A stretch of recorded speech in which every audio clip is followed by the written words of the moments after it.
In today's video, we will review key aspects surrounding the installation of Wetland Sod over the top of Coir 700. We hope installers will find this information helpful.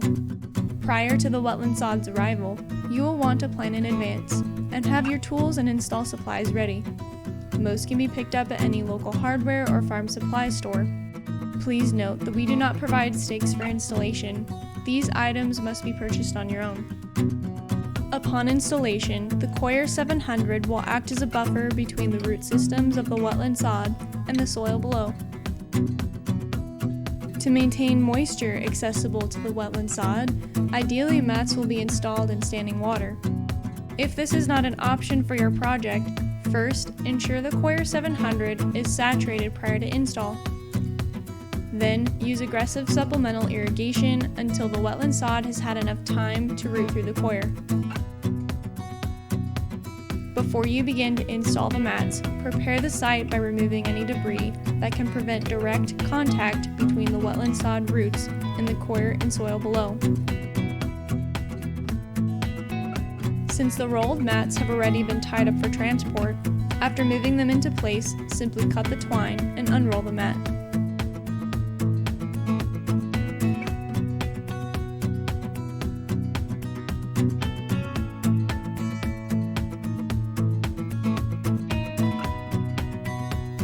Once in place, make sure the mat is flat and fully unrolled.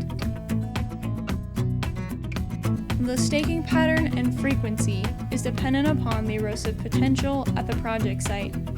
In this example, we are using 8 stakes, but in more erosive sites, 12 may be required. Again, check that the mats are fully stretched out and unrolled prior to staking them down.